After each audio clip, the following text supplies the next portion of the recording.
13 years ago, what happened. My husband returned from a business trip to Houston. As soon as he walked through the door, I immediately knew something was wrong. My name is Jaylene Braxton. My husband Jim calls me Joe, as do most of my friends. At that time, we had been married for 5 years. We had a 3-year-old daughter. Susan, our daughter, was sleeping when Jim entered. Jim works for a software development company and sometimes has to travel for business. Fortunately, not very often. I teach advanced math at a local high school. It was summer and I was on vacation for a couple of months. Jim and I met in our first year of university.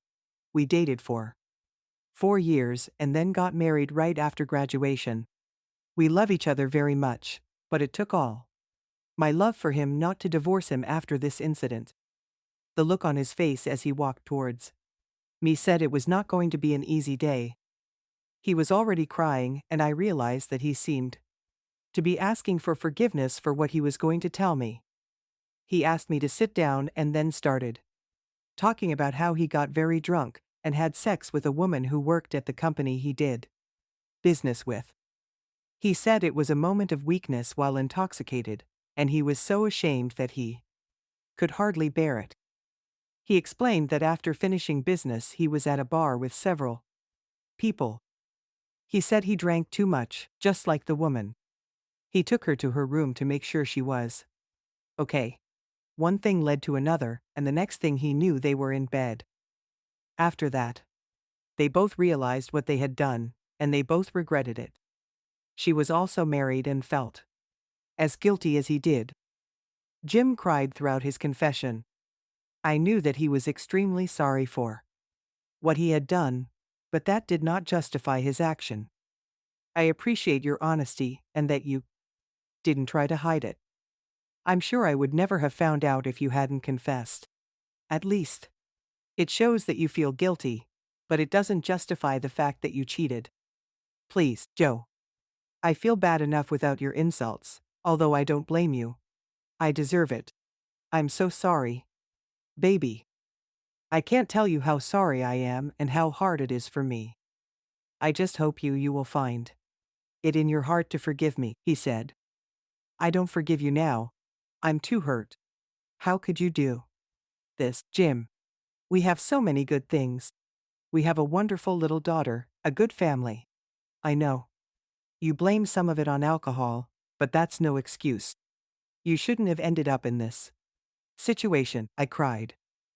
Now I was crying uncontrollably. I could see that Jim wanted to console me. But he knew that I didn't want it. He cried too. I knew he felt bad about it, but it was damn bad. How long did you spend in her room? I asked. I think about 2 hours, but we fell asleep immediately after sex. I woke up and went to my room. I didn't stay the night with her. A few minutes later, Susan woke up and entered the room. I took her in my arms to pack our bags. I decided I couldn't be with Jim right now. Jim came into the room as I was packing my things. He begged me not to leave. Susan said, "Where are we going, Mom?" "Honey, we're going to visit our grandparents." Hooray, I love visiting my grandparents. Is Dad going too? No, honey, Dad won't go this time. Oh, is it because Daddy's crying? Probably, Susan. Dad will have to stay here. The look on Jim's face said it all. It was guilt, regret, despair, and remorse. I think I was pretty hard on him, but he deserved it. When are you coming back, Joe? He cried. I don't know, Jim. You need to give me time to get over this. I just don't want to talk to you right now. I'll call you when I'm ready to talk or come home if I do. Please, Joe, I'm begging you. Don't go to a lawyer and file for divorce. I love you so much, and I'm so sorry I did this. Please believe me when I say I didn't plan for this. It just happened. I won't go to a lawyer or file for divorce until I've had a chance to think and then talk to you.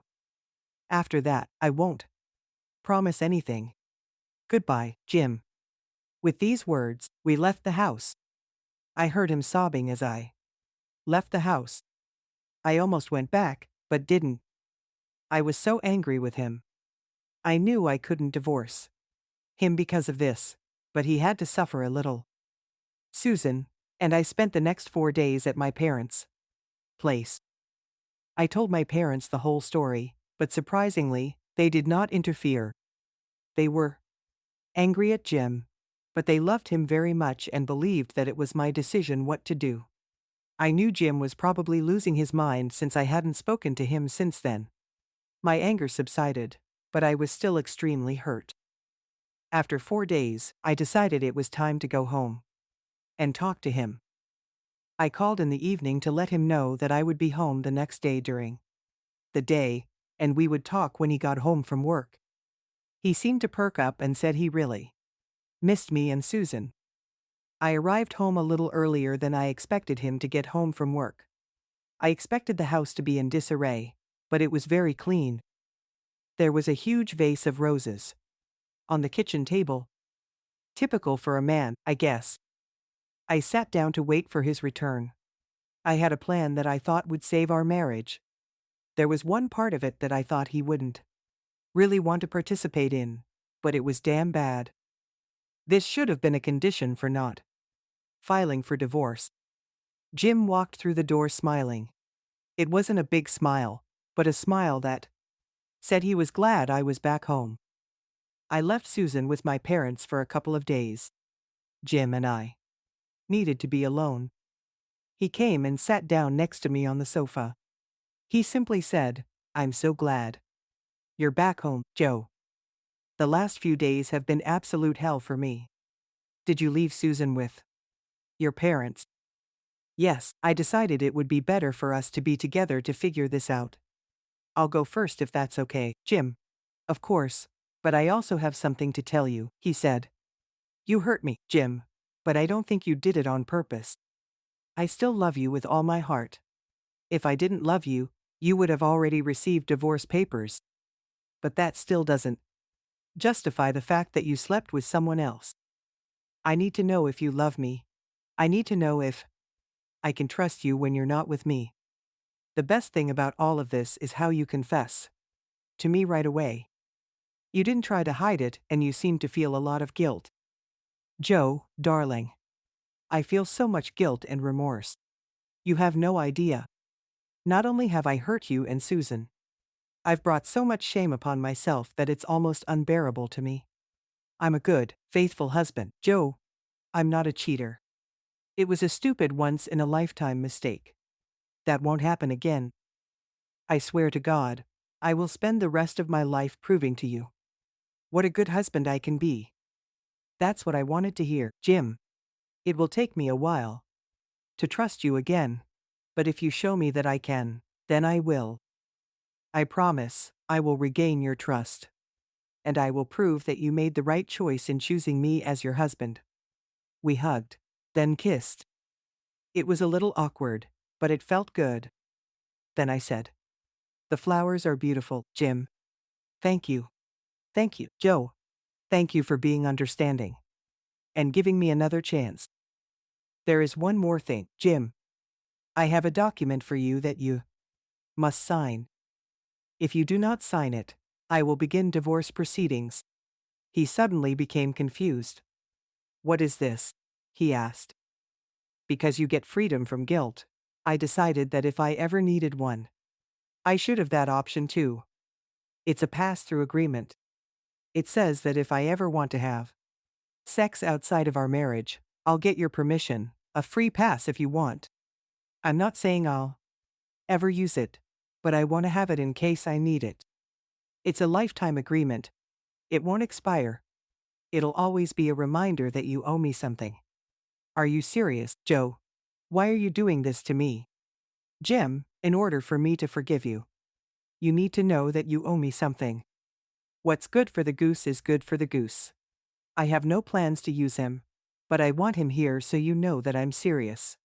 I decided that if he agreed to this, then he really loved me, and his betrayal was just an accident. Okay, Joe, if this is what it takes, I'll sign it. I hope you're right when you say you don't plan to use it. I'll do anything to regain your trust." He signed the agreement. According to the agreement, I have the right to 2 hours of freedom, just like him. I folded it and put it in a Ziploc bag, then sealed it in an envelope. I put it in my drawer. I knew I would probably never use it, but it would always bother him. After we sorted this out, I suggested we go for a romantic dinner and spend the evening. Jim agreed, so he made a reservation at my favorite Italian restaurant. We ate well, drank some wine, and danced a little. We returned home and made love. Immediately after that, I cried bitterly, hugging him tightly. He hugged me back and kept telling me how sorry he was. We both cried for a while, and then I felt much better. We lay hugging for quite a long time. I think we became much closer that night. I knew I loved him very much and never wanted to lose him. Jim became the perfect husband. He was so attentive and affectionate all the time. He truly regretted what he did and did everything he could to atone for his guilt. 13 years later. It's August and it's time to start a new school year. Today is my first day at work. I've been teaching for 18 years. We have a fairly large staff, so we have turnover and new teachers every year. When I say new, I mean new to our school and system. To help teachers new to our school, we have a mentoring system. Teachers who have been here for quite some time will be assigned as mentors to the new teacher assigned to them. I was assigned Rick McCoy.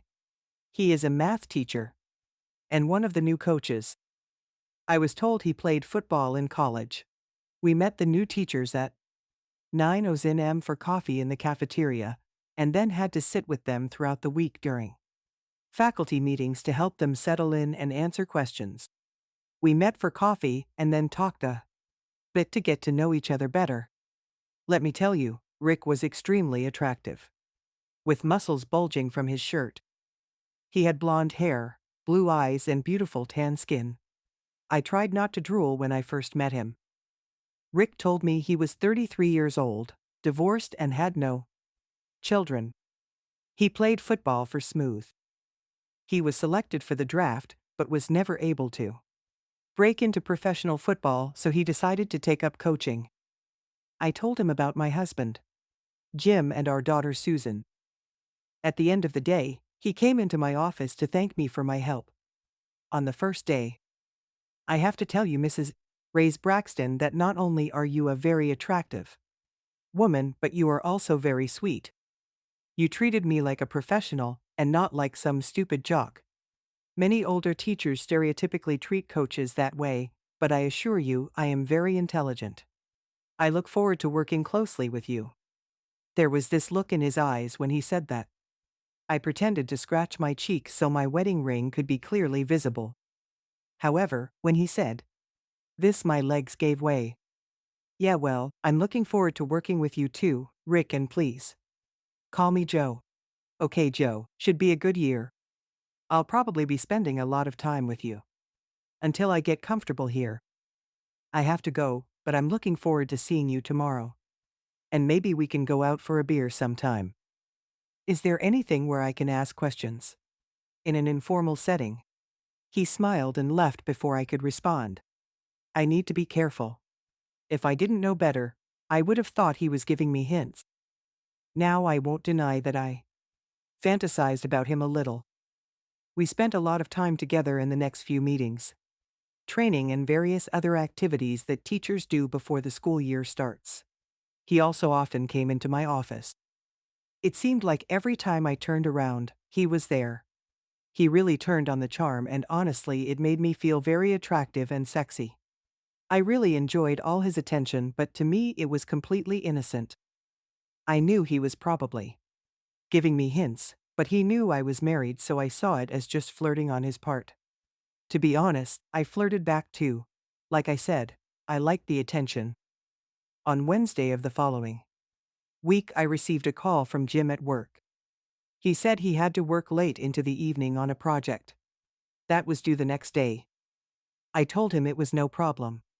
I would wait with dinner for him. Since Jim came out, He has gone out of his way to always let me know where he is, what he is doing, and who he is with. That afternoon Rick came into my office as he did quite often to ask me about school procedures. Today he asked me something different. "Hey Joe, would you like to go out for drinks after work today?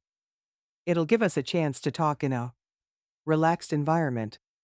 I still have a lot of questions, plus I want to get to know you better." I guess a red flag went off in my head, but to be honest, I didn't pay much attention to it. I wanted to meet him after school. After all, it was just an innocent drink with a colleague, and an opportunity to share information. Since I was his mentor, it was important that I get to know him better. "I'm not sure, Rick. I need to talk to my husband to see if we have anything planned after school. Let me talk to him first and then I'll let you know." I didn't say anything about Jim being late at work. I just wanted to ask Jim if he would mind if I stopped for a happy hour after school. I was going to tell him it was with some work colleagues. I called Jim, and he said it was okay. I didn't say anything about Rick. I just said it was with friends from work. Rick returned to my office. "I just talked to my husband, Rick. We don't have anything this evening, so it might be a while. We can have a drink, and I'll fill you in on the first day of school procedures." "Great. I'll meet you at the old Irish pub. It's a nice little bar not far from here. They have everything you want to drink." "Yes, I know where it is. I've been there several times when my colleagues had an after-school happy hour." "Okay. Well then meet me there at Forza." He left with a rather big smile on his face. I felt a little guilty because I didn't tell Jim exactly what I was going to do. I convinced myself it was just an innocent little drink with a professional colleague and mostly a school thing. I guess it didn't matter that Rick was a super hot young bachelor who seemed interested in me. When I pulled into the parking lot, I saw that Rick had just gotten out of his car. He waited until I parked, then escorted me to the bar. We sat at a table near the back wall of the bar. There were already quite a lot of people there. Luckily, there was no one here that I knew. He ordered a beer and I ordered a glass of red wine. We started talking about school but soon moved on to talking about our lives. Rick told me about his marriage and divorce. Annie and I were married for 7 years before she came in one night and said she didn't want to be married anymore. She never told me why. After the divorce, she immediately moved to California. I always suspected she had someone else, but I don't know for sure. I haven't seen or heard from her since. We ordered another drink and continued talking. "Let me tell you, alcohol really relaxes my tongue. I'm starting to talk too much." I told him about Jim and Susan. Then she mentioned that we almost got divorced 13 years ago. He wanted to know why. Jim was on a business trip. When he returned home, he admitted that he slept with a woman after he got drunk and helped her to her room. He was very sorry and cried throughout his confession. He deeply regretted what he had done and apologized again. He admitted his mistake and took full responsibility. "What have you done?" asked Rick. I was deeply hurt. "I took Susan, who was 3, and went to my parents for a few days. It was summer, so I didn't work at school. It almost killed Jim. He was broken and felt guilty. I returned home. A few days after it cooled down, we talked about everything, and from then on we were fine." "Did you want to take revenge on him? That is, you didn't consider the possibility of revenge by sleeping with someone," he said. "Well, there was a condition not to file for divorce. I did it mainly to scare him and show him that I had something over him." "What was that, Joe?" "I made him sign a pass agreement. Basically, it says I have one free pass to sleep with another man if I want. He spent 2 hours with this woman, so my pass says that I get 2 hours of the same." "Did you use it or did it expire?" he asked. "I haven't used it, and it doesn't expire. I can hold it over his head for the rest of our life together." I have to say he's been a perfect husband ever since.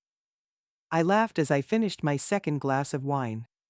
Why didn't you use it, Joe? I don't need to. I have a good husband who makes me very happy. I just did it to get back at him. I was still mad at him at that point. Plus, I never really had the chance. His face brightened a little, and he looked me straight in the eye and said, "What would you say if I asked you to use a pass with me? I find you very attractive and sexy, Joe. Your husband cheated on you. He spent 2 hours with someone else. Woman, it seems fair that you should have the same."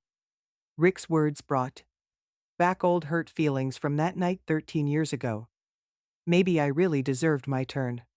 I told Jim that what's good for the goose is good for the goose. Rick was very attractive. And I was sure he would be incredible in bed. I wanted to stroke his muscles while he held me tightly. What was I thinking? I can't do this even though I had a pass. It was a long time ago, Rick. It would have killed Jim. I'm very flattered that you find me so attractive, but I don't think I'll ever use that pass. Yes, you're right. In our society, it's normal for a husband to cheat. But God forbid if a wife wants to have a little fun on the side. He had his fun, and you should remain faithful, even though you have permission from your husband for sex with another man. This struck a chord with me. Maybe he was right. Jim signed the pass, agreeing that I should have the right to a little adventure too.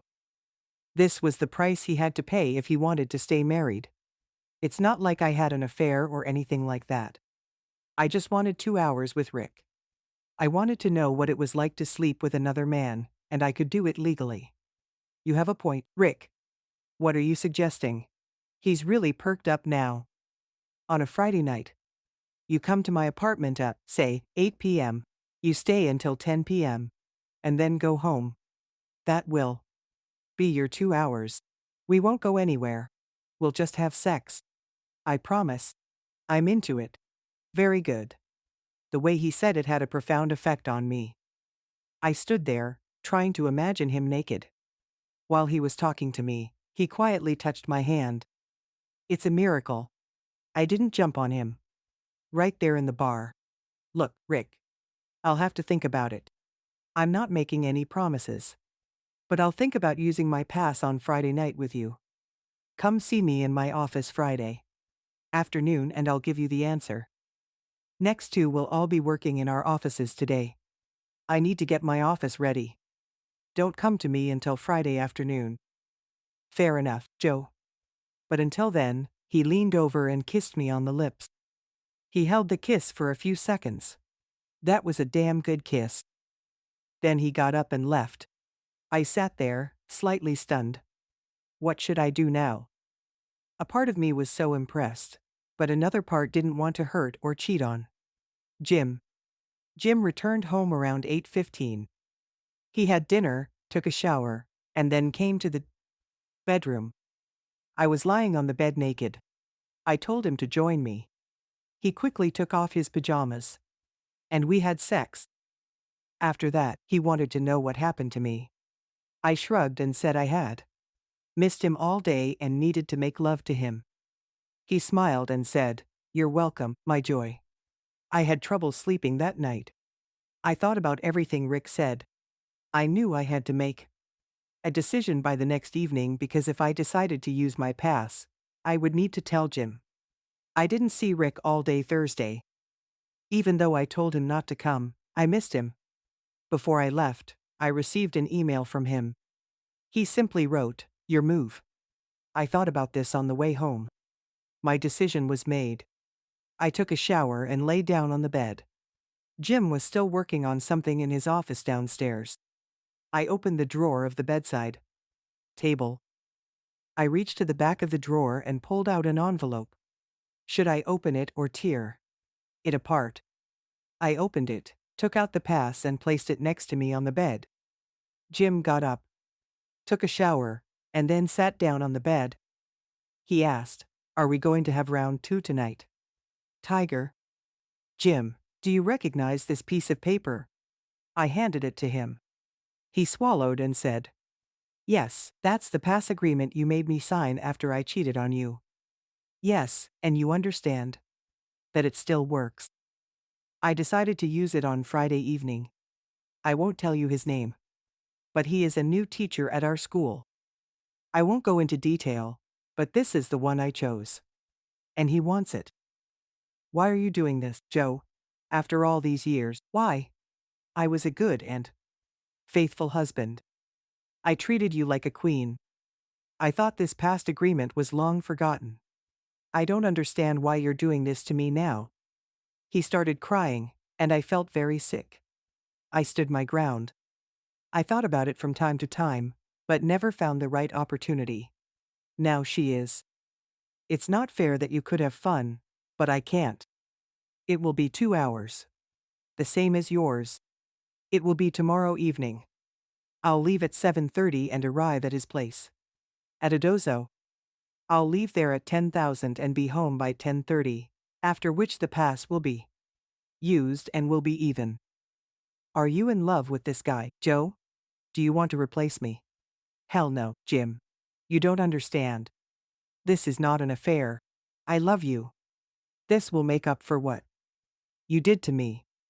I know it's been 13 years, but I still remember it and think about it sometimes. It won't change anything between us. What should I say, Susan? Why aren't you home with me? Remember, she's leaving right after school on a choir trip. Well, you've clearly thought of everything. I signed this agreement, Joe, but I never in my life thought you'd use it. I'm a man of my word, and I keep my agreements. I don't like it, but apparently I can't do anything about it. Can't help it. He grabbed his pillow and headed for the door. Where are you going, Jim? I'll sleep in the guest room. Now I'm wondering why you wanted me so much last night. Wait a minute. You were at that happy hour with him, weren't you? You were probably thinking about him when you were with him. Me last night. Wow, I feel like an idiot. He cried as he left. It didn't go the way I expected. He really looked wounded. He should have known this day could come. After all, he started it. He cheated on me. I just did what I had the right to do, didn't I? I got dressed and went downstairs the next morning, only to find that Jim had already left for work. If he was going to act like an asshole, then I was definitely going to sleep with Rick tonight. I tried to focus on getting my office ready in the morning. The more I thought about Jim, the angrier I became. He could be cheated on, but when the shoe ended up on the other foot, it was a different story. What a double standard. Rick walked into my room that afternoon looking pretty hot, to say the least. I thought about just sleeping with him right there in my office. It would show Jim something. He asked if I had thought about his proposal. I told him that I would be at his apartment at 8 p.m. He gave me instructions and left my office, seeming quite pleased. He said he couldn't wait. He thought about me all last night. I arrived home around 5,000 and started preparing dinner. Jim returned home around 5:30. He didn't say a word. He just sat in front of the TV and watched the news. Jim said he wasn't very hungry and hadn't eaten much. He came back and sat on the couch while I went upstairs to get ready. It was a little after 7 when I came down, dressed for a date. I didn't dress like a slut, but I looked pretty hot. I was wearing a tight skirt and a button-down blouse. Jim sat on the couch, staring at the TV. I sat down on the chair opposite him. Jim, I'm getting ready to go. Do you want to say anything? Yes, Joe, I have something to say. First of all, do you still love me? Yes, Jim, I still love you very much. This is what I'm doing to finally put closure on what you did to me. I'm sorry if it hurts you, but you have to remember how much you hurt me. Joe, not a day goes by that I don't feel pain and guilt for what I did. That hurt me more than anything, knowing that I hurt you. I'm going to tell you something. You're going to feel that pain and guilt You'll suffer like I've suffered all these years. You're cheating on me, Joe. You can justify it with a damn piece of paper. But you're cheating on me unlike me. You're doing it on purpose. As you say, it will make you feel so much guilt and pain. Now he started crying as he broke down. I know who you're going to. I called and found out. He's younger, a very handsome guy. My biggest fear is that after you sleep with him, you won't want me anymore. You'll reject me like yesterday's trash. I'm really hurt, Joe. But you have your past. So just remember that everything we do has consequences. I think you know that very well, and I think it will make you feel guilty. Maybe this is for the best. Maybe now you will feel what I felt all these years.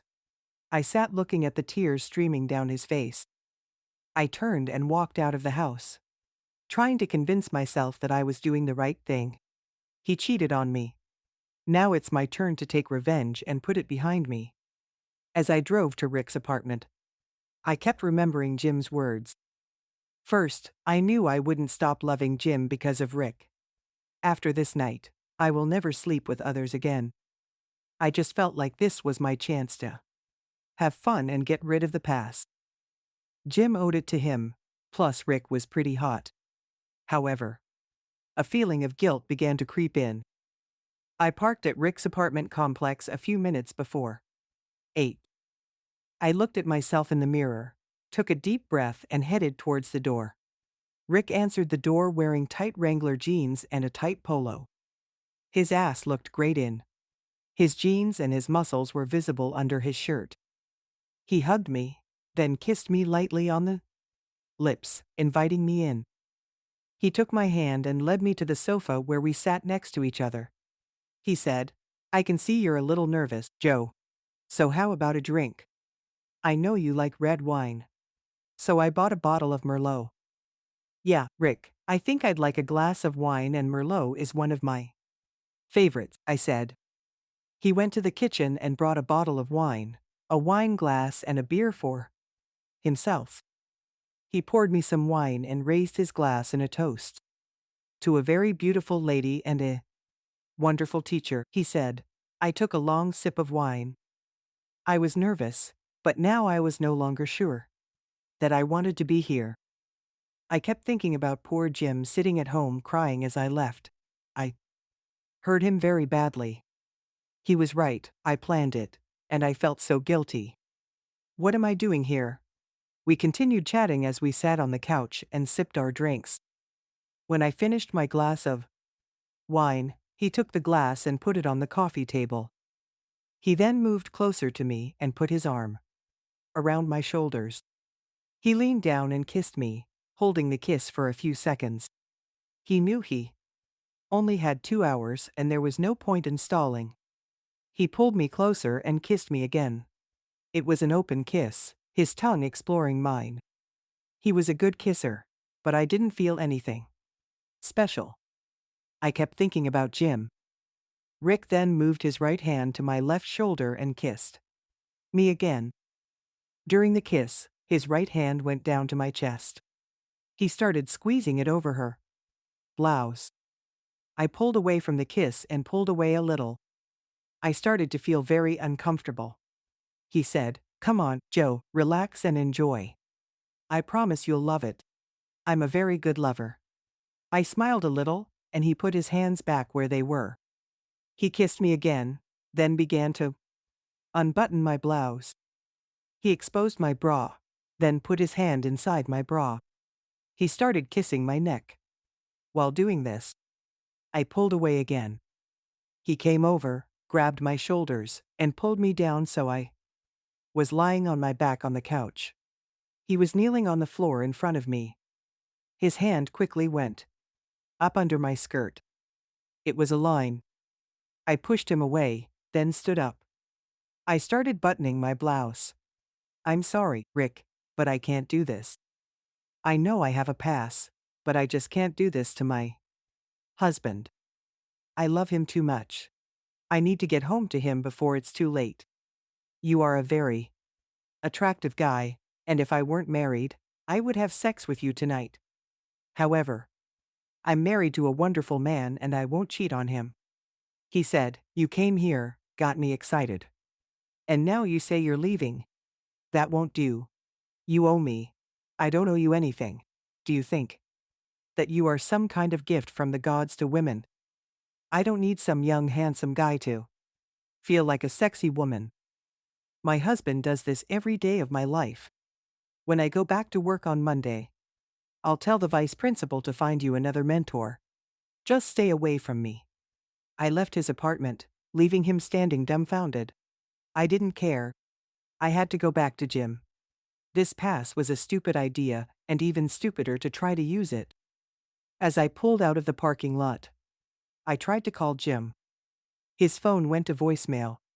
I left him a message. "Jim, honey, I'm so sorry. You were right. It was such a stupid idea. I want you to know that nothing happened." I wasn't in his apartment 10 minutes before I realized I couldn't do this. I felt so guilty and thought about you all the time. I'm on my way home. Let's sit down and discuss everything. I love you so much. I will never hurt you again. I was in a hurry to get home as quickly as possible. When I arrived at the house, I noticed that Jim's car was gone. I ran into the house screaming his name. I checked every room, but he wasn't home. I walked into the kitchen where I noticed a piece of paper on the kitchen table. It was a letter from Jim. "Dear Joe, after my confession, you took Susan and left me for 4 days. These were the longest and most painful 4 days of my life. I wasn't sure if you'd come home. So I left too. I don't know where I'm going or for how long, but I don't want to be around when you return from your lover. Perhaps you will have a look of satisfaction on your face that I cannot give you. Perhaps you have already lost me. I just want you to know that I love you very much. And I pray that I don't lose you yet. With love, Jim." I sat down and cried bitterly as I read his letter. How could I do this to him? I didn't imagine it would be like this. I could only hope that he would listen to my message and return home. I changed into pajamas and a robe, then sat on the couch to wait for him.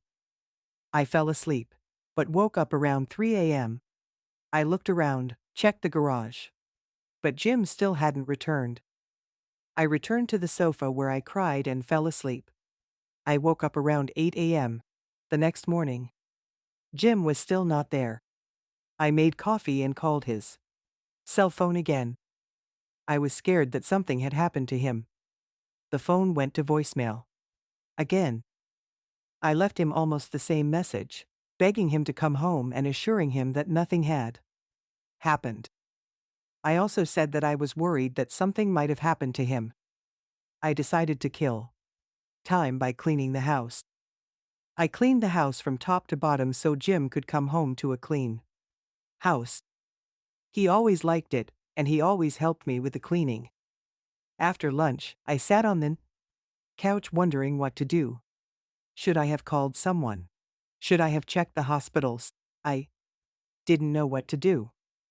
My eyes were red from crying so much. I heard a car drive into the yard. I heard the car close, and then the front door opened. It was Jim. He looked terrible. His hair was tousled. He was unshaven and his clothes were wrinkled. He smelled like alcohol. He walked over and sat down in a chair next to the sofa. He said, "I just turned on the phone about half an hour ago. I heard your message and came home.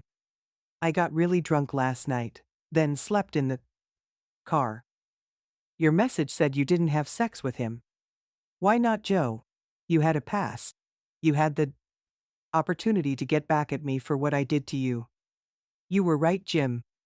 Yes, I had your pass. Which, by the way, I made you sign. It was stupidity, and it was even stupider to resort to it.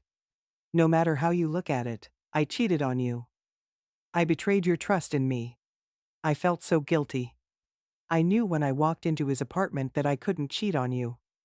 I didn't want to live with this for the rest of my life. I'll tell you something else. He was handsome and very sexy. But I wanted you. He didn't do anything to me. All I thought about was how sexy and wonderful my husband is. It hurts so much, Joe. I can't describe how I felt and how I feel now. Even if you didn't do anything. I'm glad you didn't, but it still hurts. I even thought about ending it all, he said. He suddenly turned pale. He had trouble breathing. He looked at me as if asking for help and fell to the floor. I was sure he was having a heart attack. I immediately dialed 911 and reported what was happening. The fire station was close to our house, so it shouldn't take long. I knelt down next to Jim. I put my ear to his mouth and made sure he was breathing. I checked his pulse, which was weak, but there it was. I knew CPR, but wasn't sure if I should start it since he was breathing and had a pulse. I was just about to start CPR when I heard the ambulance and fire truck siren. I decided I'd better let them handle it. They had advanced life support capabilities. 2 paramedics and 3 firefighters rushed in. As soon as I opened the front door, they immediately began connecting Jim to the telemetry and to the ED. They sent signals about his condition to the emergency room where a doctor monitored him. The doctors were in touch with the doctor via radio. They started the Roman 4. Then began preparing to administer some of the medications the doctor ordered. The heartbeat was displayed on the screen as Jim was connected to a variety of technologies. Suddenly the pulse line became straight and the alarm went off. The ED lit up and a warning sound sounded, after which the medic said be careful and stepped back. The ED delivered a shock. Jim's whole body jumped. The line hasn't changed. Another warning and he was shocked again. There were still no changes. Nobody said anything. Jim's life was in the hands of this machine. The machine gave him the 3rd rank. He took off from the floor. I watched in horror as my husband lay on the brink of death. Then a heartbeat signal appeared. He is back. They administered the drugs, then prepared him to transport him to the hospital. I went in an ambulance to the hospital. He was taken to the emergency room, and I was asked to wait in the waiting room. I knew I had to call Susan, so I dialed the teacher's emergency number. I knew this teacher well, so I told her what happened. She said she would find Susan, the assistant director, and call her back. A few minutes later, Susan called crying. I explained to her what was happening but told her not to worry. The assistant director answered the phone and told me that they were taking Susan to the hospital. The journey will take a couple of hours. About an hour later, the doctor came out to tell me that Jim was resting in the air.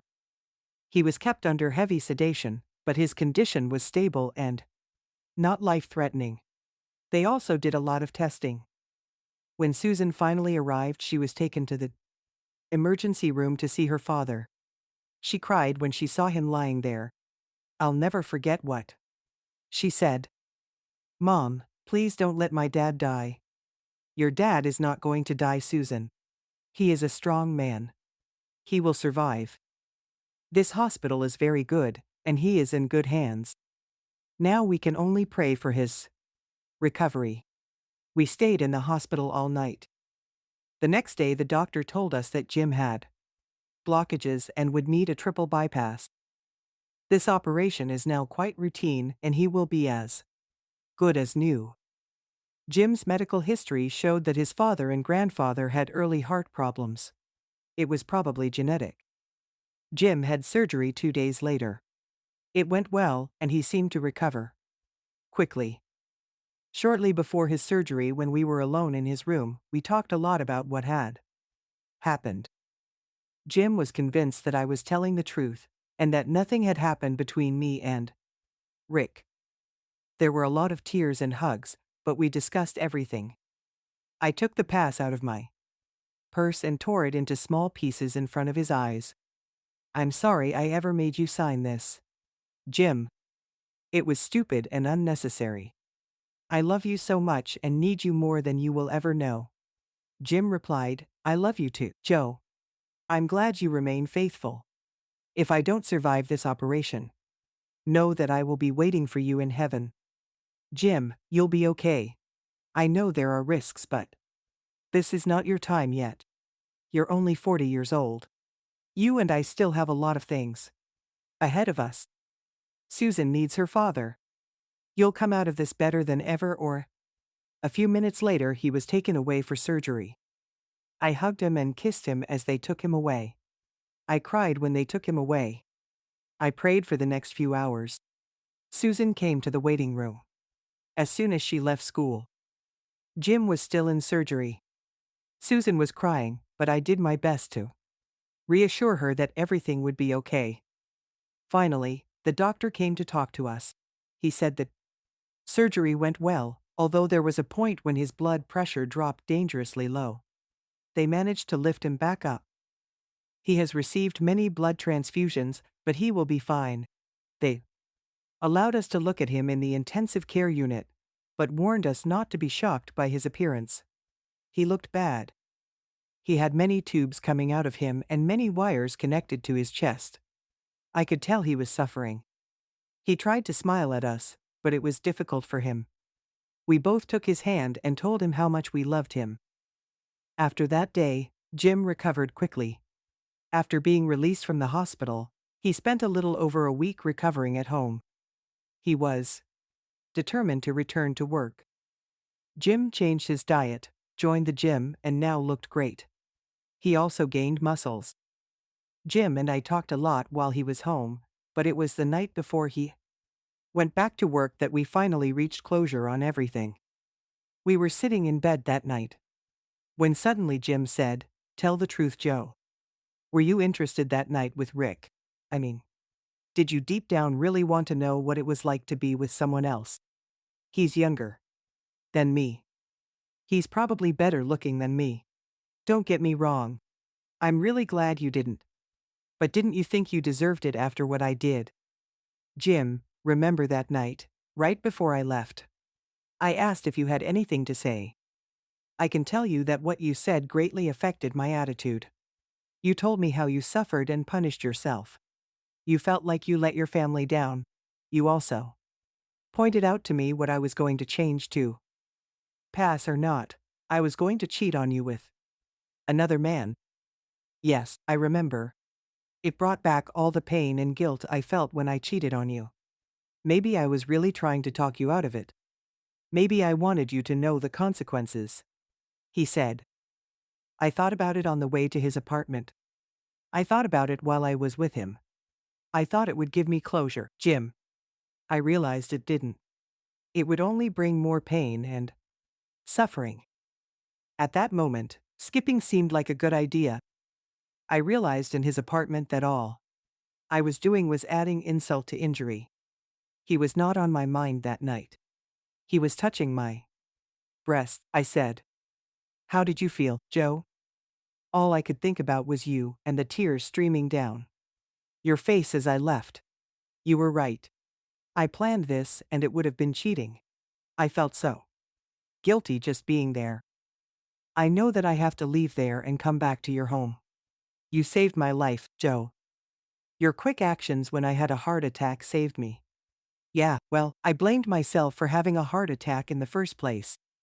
I don't know what I would have done without you. You almost died, Jim. They gave you 3 ranks. I'm just glad you're here now. Here with me. You don't have to feel guilty about what you did anymore, Jim. It's forgotten.